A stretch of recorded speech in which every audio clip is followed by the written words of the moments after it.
welcome to Channel 15's 2017 Candidates Forum for the runoff election for City Council at-large seat. I'm Mike Butler, and I'll be the host for today's forum. Today we'll have the two City Council at-large candidates, LEAANN SAUL and Rob Green, coming together for a forum-type setting before the December 5 runoff election. We will begin with a 2-minute opening statement by each candidate, then 3 minutes to answer questions on various topics, and end with a 2-minute closing statement. We will start with an opening statement by LEAANN SAUL. Hi, I'm LEAANN SAUL, running for City Council at large. I'm a lifelong resident of Cedar Falls, been in business here for 44 years, I have 4 married children and 15 grandchildren. I've been a part of the community, particularly serving on the chamber years ago. And then most recently with the holiday hoopla, I started, brainstormed that with a group of Cedar Falls downtown merchants about 9 years ago. I've been on the Community Main Street Board as well and served on the Promotions Committee. I am running for City Council because I believe in sensible services, city services. I believe in strategic solutions for problems regarding our city, and I also believe in smart spending. I think that our city has a challenge ahead of them with the budgets, the legislature, the property tax issue, and some of the upcoming projects that we have in front of us. We have a lot of road projects, and we also have the water treatment plant that will be coming our direction. I promise to listen to the people of Cedar Falls and then take what I've learned on both sides to the City Council and make wise decisions regarding the future of Cedar Falls. I love Cedar Falls, and I love to see all of the great quality of life projects that we have, and I want to continue that and be a part of how we move forward and plan for the future for our children and business in Cedar Falls. I also believe that economic development is a very important part of what we do at City Council, and I intend to play a big part in those decisions as we move forward. It takes a lot of people to pay taxes to pay for all the great things that we have here, so I will be a part of that and making wise decisions. Thank you. And now the opening statement by Rob Green. Thank you. My name is Rob Green. I'm a web developer at the University of Northern Iowa. I have a wife and 2 kids, age 8 and 11, and I live in the downtown Cedar Falls area, having been a Coast Guard officer up in Alaska and Hawaii for 10 years prior to that.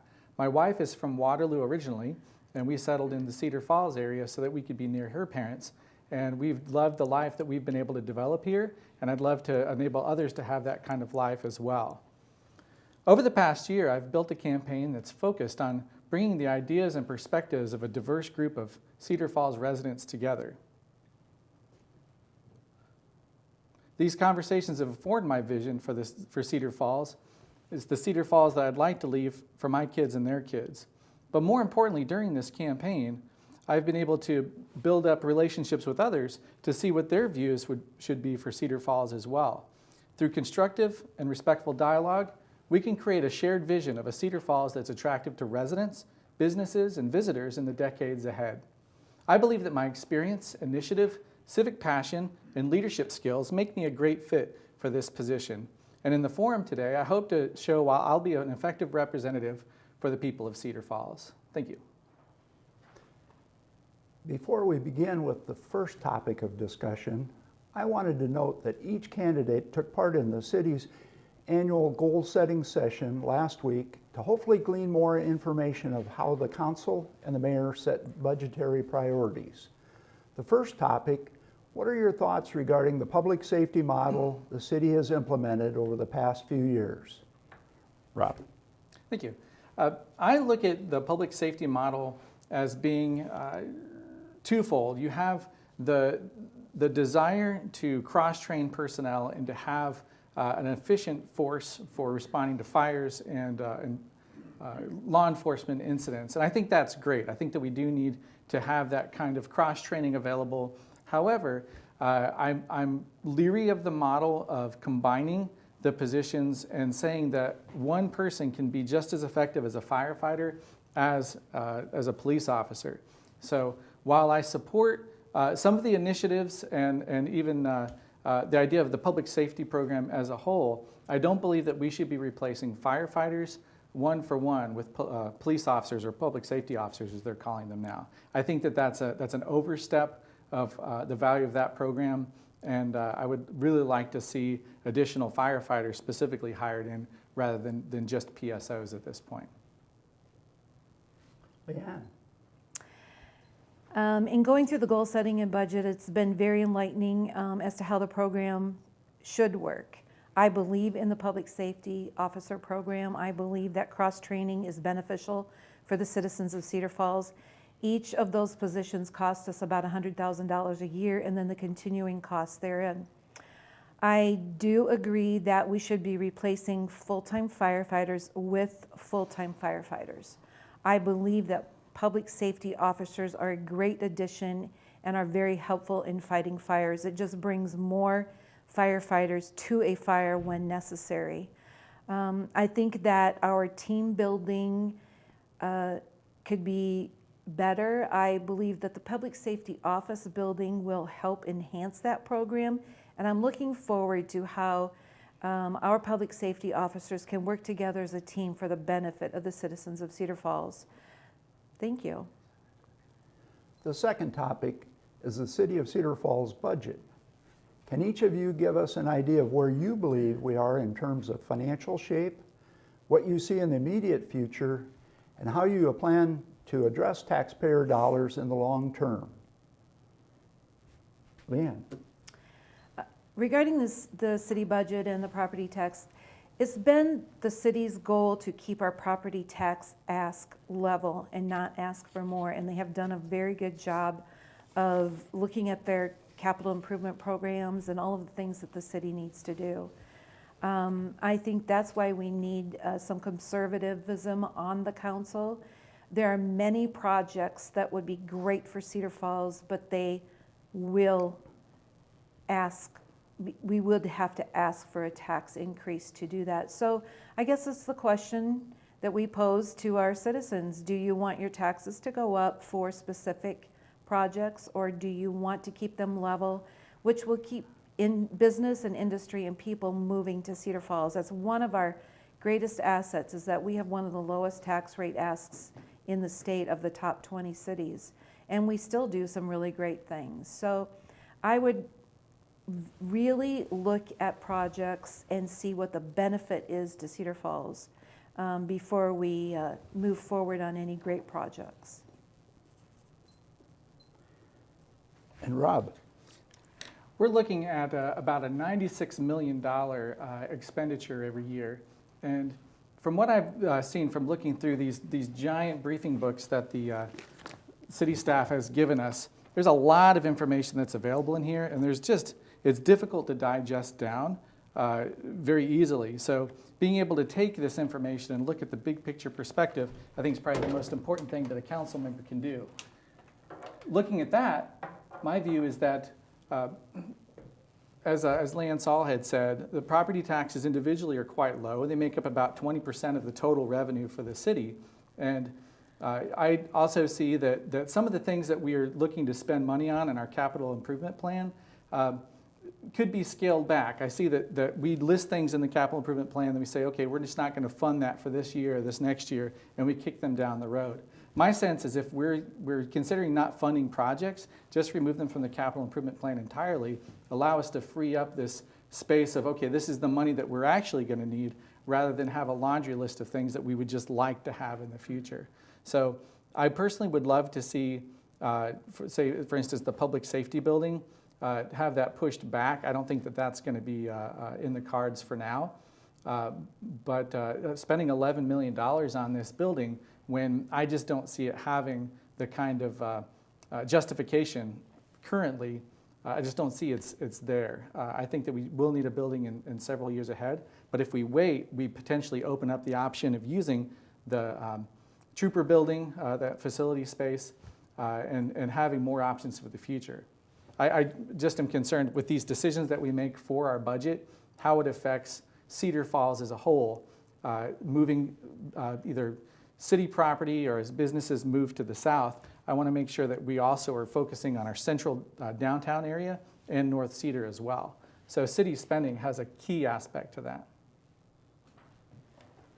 And amazingly, the final topic is the city's construction projects, either planned or underway, and how you would prioritize and plan the city's spending priorities toward these projects now and going forward. Rob. Thank you. Well, part of that comes to the cost of the individual projects. I'm a huge fan of the Center Street reconstruction that's planned for North Cedar. Looking at the devastation of the floods, both in 2008 and 2016, I really see that we need to be focusing construction as much as possible on North Cedar in order to bring it back to the kind of quality of life that we see in the rest of the city. So that, I think, if by investing construction projects up in the north, we have more ability to bring in more residents, more businesses, which then reopens the North Cedar Fire Station.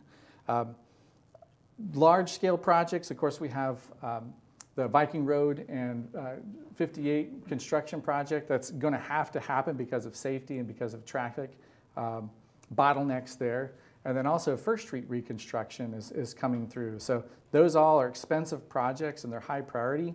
Looking at some smaller things, as we'd say, what's needed specifically in the future, what adds to our quality of life or adds to safety, I'd look at maybe some things like the Hearst Center's expansion. Is that something that we could push down the road in order to ensure that we keep a healthy budget in the near term? Very good. And LEAANN? All right, well, we have some major construction ahead of us. 58 and Viking Road is definitely important to get done. And also the First Street construction is also very important because the DOT it's a state highway, so we have to get that done. In terms of South Main and Green Hill, I really think that's another very important construction project that we need to do. We have so much traffic building up over there, and we will be adding more as that area fills in with development and residential. In terms of North Cedar, I agree with that project. I think it's great to be able to connect the rest of the city with North Cedar. I believe in that project as well. In terms of the public safety building, I believe we need to get it done for the sake of our team building for our police and fire officers. And I also believe that we need to look at our downtown area. We have a lot of curbs that are busted, parking lots that need fixed, and just some general things that need to be done downtown. We had someone come in to look at investing in downtown from out of state, and they said we looked tired. So I would encourage some improvement there and some work there. But it all comes down to the dollars. I would like to look at each project, look at the return on investment, what's the benefit to the city of Cedar Falls, and look at the cost before we make those decisions. And I will always look at it from that standpoint. I love beautiful things. I love great streetscapes. I love bike trails, but I also want to look at the cost and look at the benefit for the citizens of Cedar Falls. Very good. And that wraps up this edition of Channel 15's Candidates Forum. I want to thank both. Closing statement.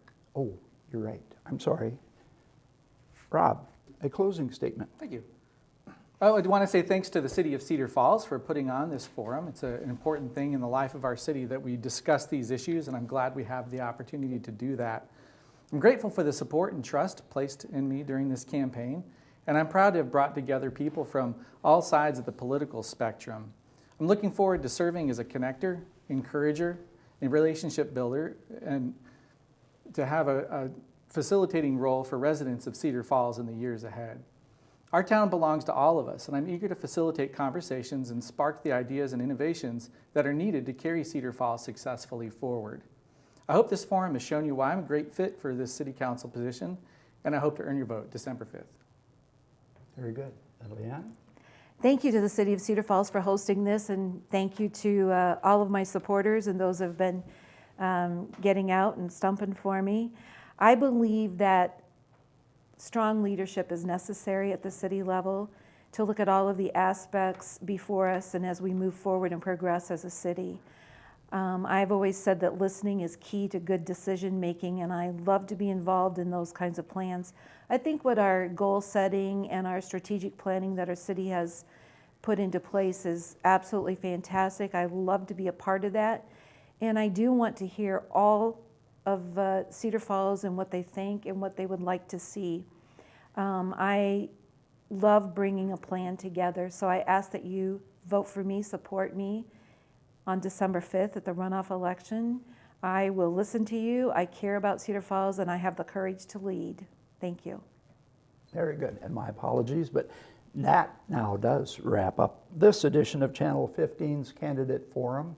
I want to thank both candidates and Cedar Falls Channel 15 for bringing this together and for your time. And I want to remind the public of the runoff election this coming December 5th. Thank you.